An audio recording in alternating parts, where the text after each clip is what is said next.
Torah Chadasha Sicha, Yain Beis Dechag HaShavuos. Regarding the era of Mashiach, the Rambam states that there will be an increase in knowledge and wisdom, for Mashiach will be wiser than Shlomo HaMelech, and he will be a greater Navi than Moshe Rabbeinu. There are two aspects to Torah Chadasha. The Torah Chadasha is revealing deeper aspects of Torah, and Torah Chadasha contains new chidushim and halacha. For instance, the shechita of the shar habar by the Leviathan will be kosher. The concept of Torah Chadasha is confusing because the Torah is eternal. You can add, subtract, or change anything in the Torah. So how could it be when Mashiach comes, we are going to get a new Torah? The Torah Chadasha is going to be taught by the greatest Navi, Mashiach, but even he cannot change the Torah. Furthermore, how could it be that a shechita that is currently forbidden will be permissible in time of Mashiach? It is known that Kol Ma Shetalmid Vasik Asid L'Chadesh Hakal Nitan L'Moshe B'Sinai. Any insights that a student will ever come up with was given to Moshe at Har Sinai. When a student delves into Torah, he taps into chidushim of Torah that are embedded in Torah in a form that a diligent student can reveal them. They are accessible. In contrast, the Torah Chadasha is not attainable to human intellect. It can only be revealed through Hashem. As it stated, Torah Chadasha me'iti tetzeh. A new Torah will come from Hashem. There are two levels of revelation. Halam sheyashnai b'mitzias, a lower level, and halam she'enai b'mitzias, a higher level. A mashal is brought to shed light on this concept. There are several ways to create a flame. One way is through coal. If one would stand near coal with a piece of paper, the coal would easily light a flame. Another method is through the flintstone. This method exerts more energy. In order to create a flame, it requires more strength. One has to strike the flintstone in order to create sparks.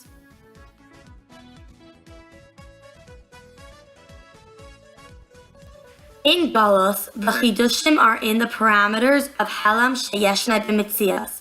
They are concealed but are easily uncovered through human intellect, like the flame of the coal, which is triggered merely through coming in contact with paper.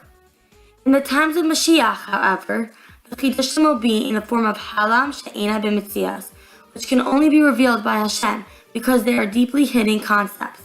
This is depicted by the flintstone, which requires additional energy and effort in order to extract a flame. There is a connection between the change in halacha to higher realm and the rulings of Hillel and Shammai. Hillel's name means light. His halachic ruling was l'kaila, more lenient. His halacha is followed now in the times of Galus. However, Shammai's name means an analyst. His halachic ruling was l'chumra, more stringent. His halacha will be followed in the times of Mashiach. This, however, is confusing, because in the times of Mashiach we will go according to Beis Shammai, which is more strict, but the chiddush permitting the shechita of the shar habar is seemingly more lenient. In the times of Mashiach, Yisroch HaTumah Aver Min Haaretz, Hashem will remove all impurities from the world. If so, why will we follow Beis Shammai, whose method is to refrain from impurities? Also, the Gemara relates that at the one time the majority ruled according to Beis Shammai, there was a harsh day for Bnei Israel, like the day of Chesed Yisrael. When Mashiach comes, the majority ruling will shift from Beis Hillel to Beis Shammai, resulting in a change in halachic ruling because our intellectual capacity will increase and we will become sharper and more knowledgeable through learning the Torah Chadasha. This will enable us to detect and deal with the Ra Ne'elam, the concealed bad. Being that we are in Galus and we are handicapped of the ability to detect the negativity due to lack of sharpness, that is why the day that the ruling was according to Beis Shammai was a difficult day. Mashiach in the Torah is V'asafta lecha shalosh arim, and I will add to you 3 cities. This is referring to the 3 Ari Miklat that will be added when Mashiach comes. We have 3 questions regarding this. Question number 1. What is the significance of Ari Miklat that it is the proof of Bias Mashiach? Question number 2. Why are Ari Miklat necessary in the times of Mashiach if we will have no inclination to kill? Question number 3. We already have 6 Ari Miklat. Why is it necessary to add another 3? We will preface this by explaining the 2 dimensions of Torah. Chamuda gnuza shagnuza la. The Torah is Hashem's treasure, which is a spiritual existence that was brought into the world. Also, the Torah was given to the world in order to affect the world and allow it to take course through the mitzvahs. This parallels in various aspects. The spiritual aspect of Torah corresponds to learning, while the effect on the world refers to the mitzvahs. Another correlation is Nigla and Chassidus.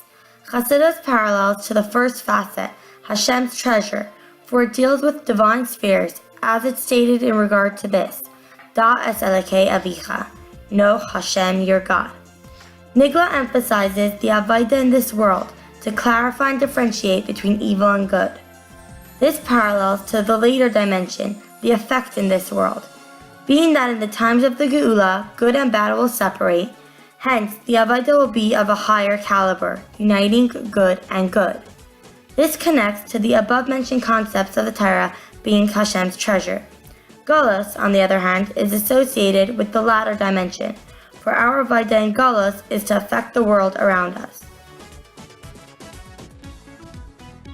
The 6 cities provided protection for people in Galus guilty of murder. 6 Ari Miklat correspond to the dimension of Torah affecting the world. They also correspond to the Shisha Siddur Mishnah, which deals with halachas of Asar and Mutar, which enables us to do our Avodah in Galus, which is separating good and bad. The additional 3 cities parallel to the first dimension of Torah, the spiritual existence. These 3 cities correspond to Chassidus, which is founded on the basis of Chachma, Bina, and Taz. This reflects on the essence of the additional Ari Miklat. Being that they will be added in the times of Mashiach when there will be no killing, these 3 Ari Miklat serve a different purpose.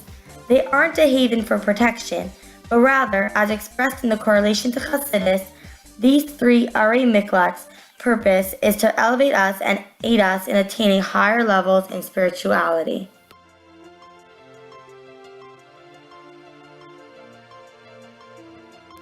The reason the shechita of the Shar Habar through the fins of the Leviathan is allowed, although it isn't a smooth shechting tool, is because this shechita is performed by Hashem. Unlike limited human beings who need smooth utensils to cut smoothly, Hashem is beyond limitation and can control the outcome. In the times of Mashiach, we will go according to Beis Shammai, which uses the method of Brura. Brura is expressed through the concept of asada shlila, negative grasping. Subject, in this case Torah, is too difficult to understand. We will relate to it using negative grasping, saying what it is not rather than what it is. The higher something is, the lower it will fall, and being that Gvura stems from a high source, it can fall very low during Galus, which results in killing.